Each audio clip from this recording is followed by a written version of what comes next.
What to do when your business is in financial trouble? We're going to answer that question in this video.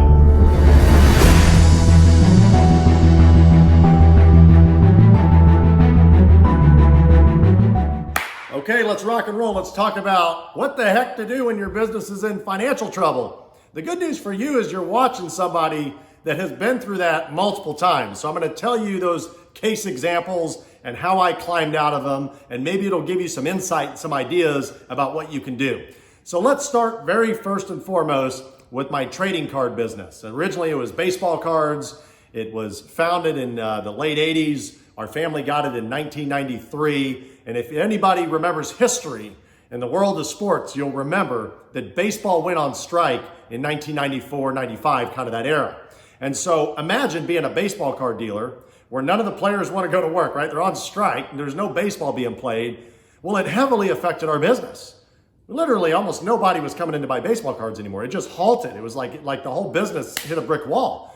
The unfortunate thing, as you all know, is rent's still going to keep pouring in. Your utilities, right? All that stuff, if you've got employees, that's going to keep pouring in. And you've got to learn how to deal with all those problems. Well, luckily for us, we were small potatoes back then, okay? So we just had to figure it out ourselves and had relatively low expenses in a very small, I think at the time, maybe it was 800 square feet in a shopping center. It was a very tiny little baseball card shop. And so we had to figure out other alternatives. And so it's kind of a funny story. A lot of times, things that you need to do and changes that you need to make for your business to survive a financial struggle are right at your footsteps. They're right in front of you, and sometimes you just can't see them. You just can't recognize them. So it's important, and I'm going to tell you my story about how we got through this in this baseball card business.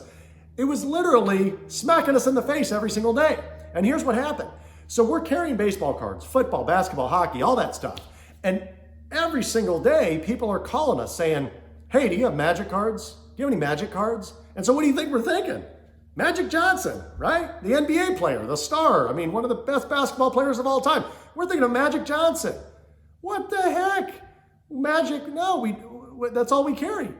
They're saying Magic the Gathering, a trading card and collectible game that's kind of like, almost like fantasy. You know, you got artwork, you got dragons and wizards and all kinds of crazy stuff. And it's a trading card game. So think simply like playing like a very sophisticated version of playing a card game that you grew up playing, right? I mean, it could be like a hybrid of like strategy of Monopoly mixed with Uno, mixed with, just think of all the different card games that you played, right? But it's, you know, it's got kind of that fantasy twist. And it's got the element of like chess and poker and bridge all combined into one. I mean, the people that developed this were geniuses. But anyway, going back to the story, we're getting calls for this every single day. And we're like, no, we don't carry Magic the Gathering, but we have Magic Johnson cards. If you want some of those, they're like, no, we have no interest in that. Well, kind of if you can't beat them, join them, right? So we started calling some of our friends in the industry that were in Florida and some in some other states. We had a friend in California and things like that. And we started talking to some of these friends and we said, hey, what do you know about these Magic the Gathering cards? And if you remember, in my 5 pillars of building a very solid business foundation that can survive thick and thin through business, one of the key components is to make friends. These are people in your industry, people in your business that might be out of state, that aren't in your market, that you work together and you collaborate with in times like this. And even in prosperous times, you talk about what's working and, oh, it's great, and how you can maximize and whatever.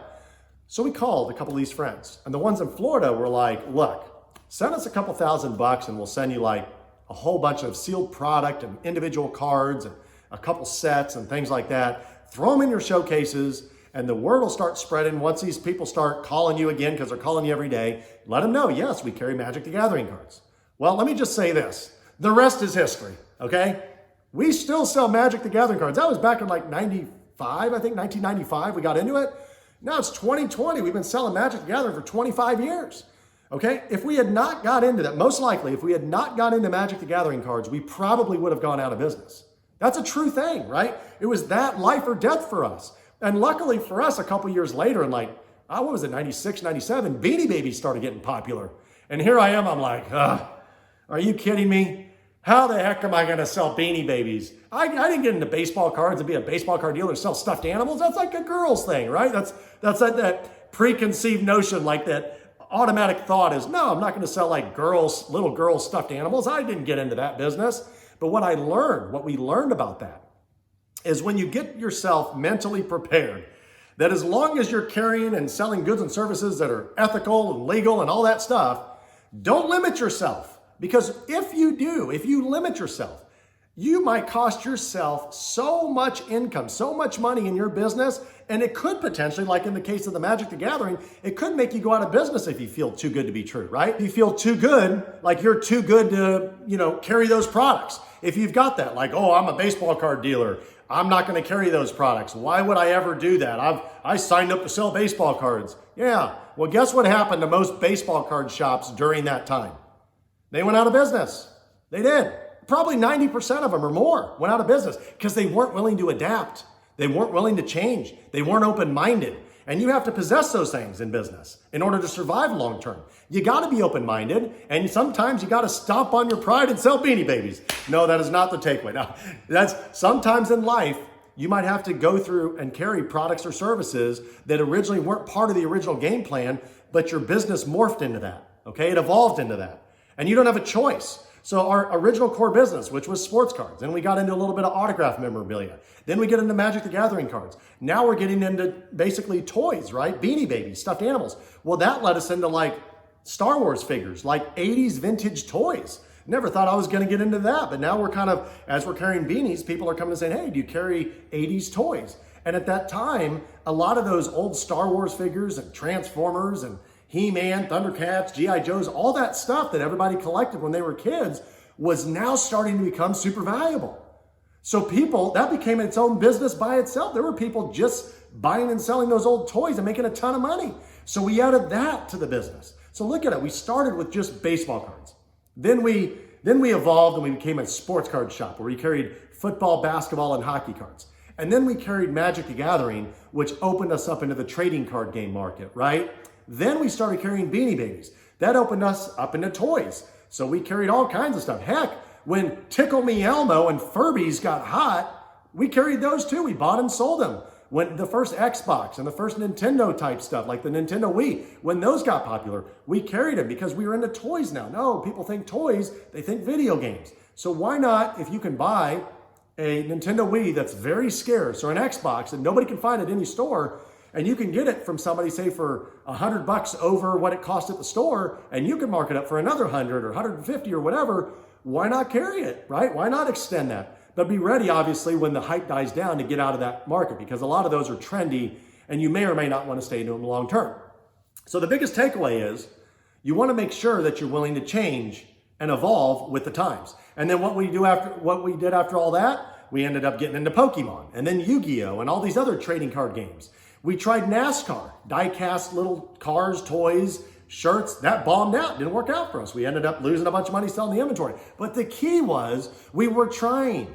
We kept trying new stuff, and we allocated only a portion of our money, a portion of our resources. We didn't bet the farm on NASCAR.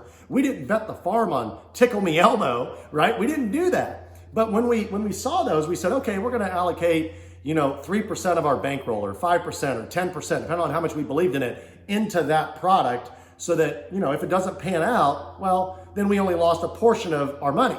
But if it does pan out, we'll know because it'll keep selling and we'll grow it and we'll invest more money into it, right? So being able to do that. So we're talking about what to do when your business gets into financial trouble. Let's talk about my next business. We Buy Gold.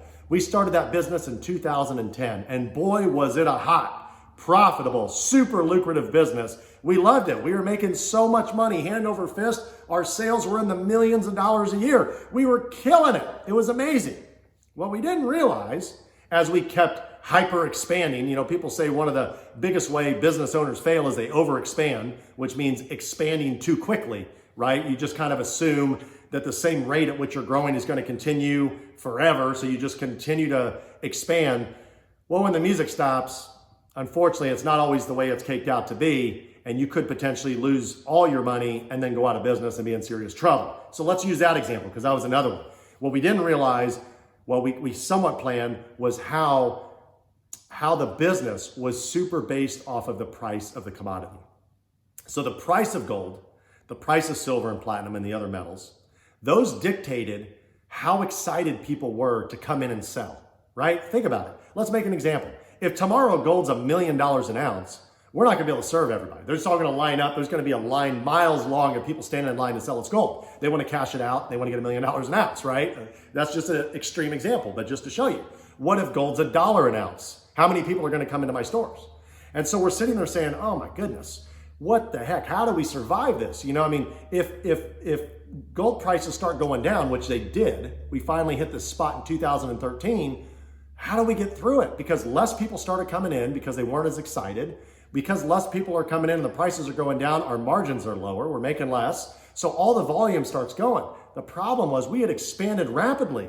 We went from one store to 14 different locations, brick and mortar locations throughout Kansas City. And we did that in the span of like 2.5 or 3 years.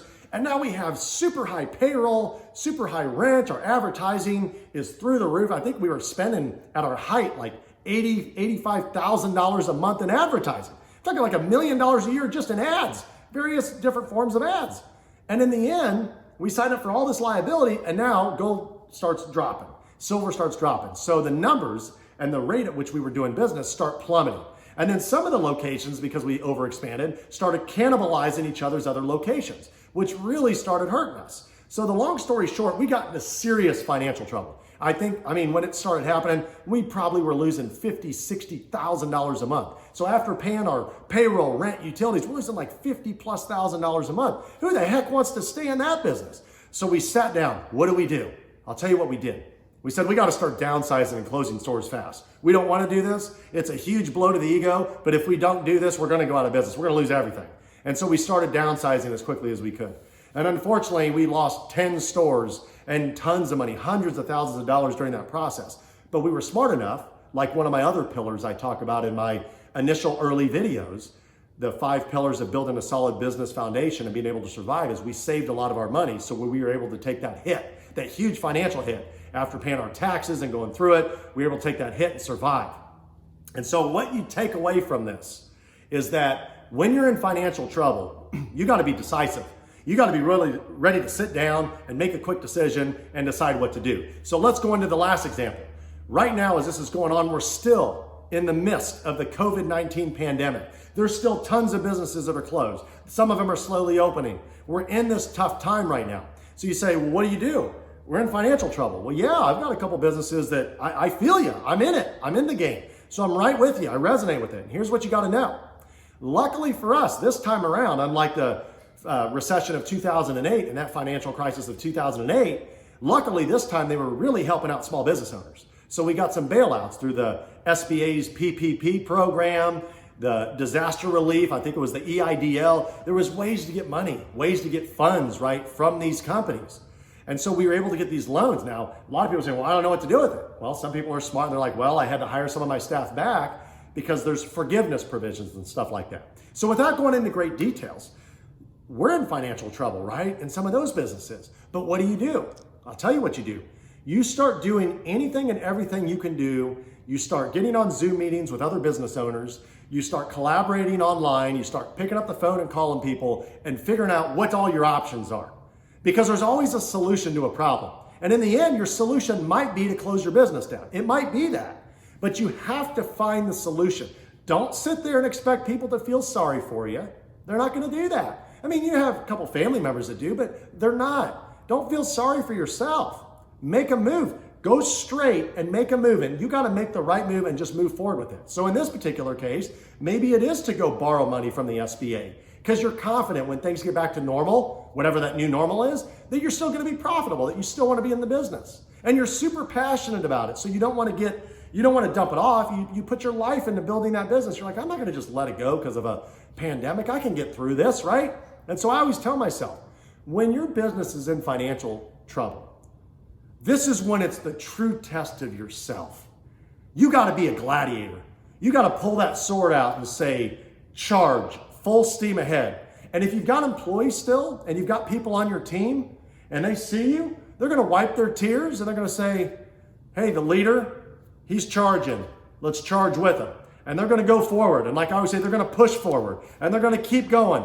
And you know what? There's always people in every industry and every business that survive. They find a way to survive. And so you need to learn how to be a survivor. That's how you get out of financial trouble in business in most cases. All you do is you push hard, you keep pushing, and you be the hustler.